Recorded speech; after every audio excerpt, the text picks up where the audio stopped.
안녕하세요. 214달러, 210달러, 208달러에 지난주에 테슬라 주식 3주를 추가 매수했습니다. 저희 부부가 보유하고 있는 테슬라 주식 수는 2,458주가 되었네요. 저희 가족 500일 세계 여행 무사히 마치고 한국으로 복귀했습니다.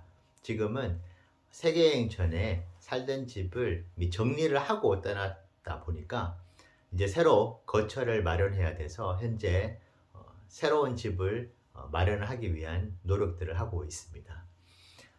그러다 보니까 세계 여행 때도 마찬가지였는데 촬영 환경이 좀 열악합니다. 이 점 영상 보시는 분들께서 이해해 주시면 고맙겠습니다. 오늘은 500일 세계 여행 8부작 투자 관련 총결산 시리즈 그 5번째 이야기로 테슬라가 증명해야 할 한 가지라는 제목으로 이야기를 드려볼까 합니다. 사실 저희 부부 2019년과 2020년에 중고차를 2대를 구매를 했는데요. 사실 안타깝게도 테슬라 모델 S와 모델 3의 구매를 정말 일보 직전까지 갔다가 결국 예약을 취소를 했었던 그런 기억이 있습니다. 그 당시에 구매를 미루고 주저할 수밖에 없었던 이유가 바로 충전에 대한 좀 두려움이었던 것 같아요. 그 당시에도 충전에 대한 어려움을 호소하는 여러 관련된 뉴스 기사들이 나오고 있었던 그런 때다 보니까 결국은 내연기관차에 전혀 불편함이 없는 어떤 주유에 대한 부분에 대해 안 그래도 살아가는데 스트레스가 많은데 충전하는 것 때문에 겪어 보지도 않았던 그런 경험을 스트레스로도 가지고 싶지 않다 보니까 그때 결국은 포기를 하고 말았었던 기억이 있는데요. 제가 오늘 말씀드린 저희 부부의 경험이 지금도 여전히 안타깝지만 유효하다고 생각을 합니다. 그래서 오늘 주제인 테슬라가 증명해야 할 한 가지는 바로 이 충전 문제를 어떻게 해결해야 할 것인지, 테슬라가 이 부분에 대한 해결책을 증명을 해내야만이 전기차 시대로의 전환이 지금보다는 훨씬 더 급속히 빨라질 수 있다고 생각을 합니다. 그래서 저는 저 나름의 세계여행을 통해서 경험을 했던 부분들 모두 포함을 해서 3가지의 솔루션을 나름 좀 제시해 보고자 하는데요. 만약 이 3가지 솔루션 중에서 한 가지라도 실현이 되고, 만약 이 3가지가 모두 실현이 된다면 아마 저는 와이프와 상의를 해서 테슬라에 대한 저희 모든 현금 자산을 올인할 그런 계획도 가지고 있을 만큼 매우 중요하다고 생각하고요. 테슬라 본사가 현재 추진하고 있는 수많은 프로젝트들이 있습니다. 뭐 로보택시 사업부터 해서 휴머노이드 사업, 뭐 유로링크 사업까지, 당연히 에너지 저장 장치 사업 역시 매우 중요한데요.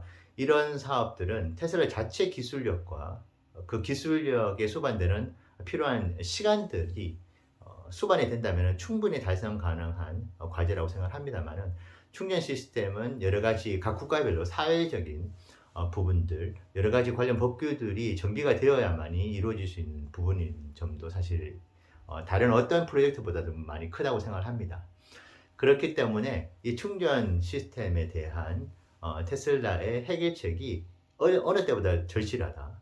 지금 특히 요 최근에 전기차 시장의 수요가 정체되고 있는 그 부분 역시도 저는 드러나지는 않더라도 이 충전에 대한 부분이 근저에 여전히 깔려 있는 부분이 전기차 시장의 급속한 전환을 가로막고 있는 가장 큰 문제점이라고 생각을 하고 있는데요. 여러 가지 솔루션 중에서 저는 3가지만 앞쪽에서 말씀을 드려보고 싶습니다. 첫 번째는 저희들이 기본적으로 기대하는, 저 역시 기대하고 있는 충전기, 충전 주유소라든지 충전 인프라가 기본적으로 확충이 되는, 지금보다도 슈퍼차저 네트워크가 도처에 훨씬 더 많이 깔리는 시나리오가 가장 쉽게 생각할 수 있는 부분이라고 생각을 합니다.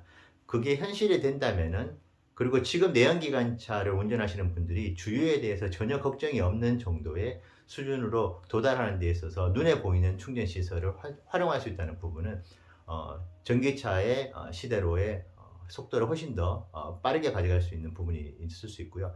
제가 생각하는 2번째는 주행 가능 거리를 지금과는 비교도 안 되게 획기적으로 늘리는 것입니다. 그러면은 충전을 해야 되는 횟수 자체가 줄어들게 되는 것이죠. 예를 들면 충전 1회 충전으로 뭐 1,500km라든지 2,000km가 가능한 그런 기술을 만약에 테슬라가 가지고 있게 된다면은 그만큼 충전 네트워크의 횟수에 충전 네트워크가 깔리게 되는 횟수가 그만큼 필요해지지 않는다는 이야기도 될 수 있는 것이기 때문에 그 부분이 매우 중요하다고 생각을 하고 있는데 지금 얘기가 나오는 800km 정도로는 매우 부족합니다. 왜냐하면 내연기관차도 소위 저희가 하는 표현을 만땅을 넣게 되면은 500km, 600km를 쉽게 갈 수 있습니다. 그렇기 때문에 현재 전기차의 1회 주행 가능 거리 500km, 600km로는 전혀 내연기관차와의 변별력을 얻기가 힘듭니다.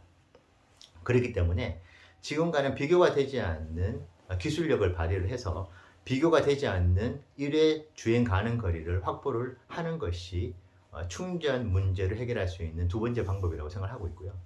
마지막 세 번째 방법이 있습니다. 이 세 번째 방법은 저희가 스마트폰을 충전할 때 충전을 혹시 모르고 못하고 왔었을 때 보조 배터리가 있죠. 그 보조 배터리가 완충이 된 상태에서 방전이 되기 일보 직전에 핸드폰에 충전 소켓을 연결하게 되면은 100%로 도달하는데 1시간 남짓이면은 가능하게 됩니다. 즉 보조 배터리가 매우 중요한 역할을 지금 하고 있죠. 스마트폰 시장에서. 이제는 사람들이 스마트폰을 사용하는 고객들이 보조 배터리가 얼마나 고마운지 인식조차 하지 못할 정도로 일상에서 당연시 사용을 하고 있는 것이 보조 배터리입니다. 전기차 역시 스마트폰과 동일하게 충전을 해야 된다는 측면에서 봤을 때는 보조 배터리의 역할 역시 매우 중요하다고 생각하는데 이 시장은 지금 현재 거의 존재를 하지 않고 있습니다. 하지만 보조 배터리가 스마트폰처럼 전기차 시장에서도 활성화되고 그 무게라든지 여러 가지 휴대성 그리고 보조 배터리 충전하는 방식이 매우 획기적인 어떤 그런 아이디어들이 나와서 실제로 상용화가 된다고 한다면은 충분히 전기차 시장에서의 충전 문제를 해결하는 데 큰 도움이 될 수 있을 것이라고 생각하고요. 저희 부분은 충전 문제에 대한 인식을 매우 좀 진중하면서 신중하게 하고 있는 편입니다. 전기차로의 시대 전환에 있어서 충전은 정말 중요한 문제이고요. 이 충전이 완벽하게 지금의 스마트폰처럼 아무 문제 없이 저희가 다음날 계획을 세울 때도 스마트폰 충전을 한다고 일부러 계획을 세우지는 않죠.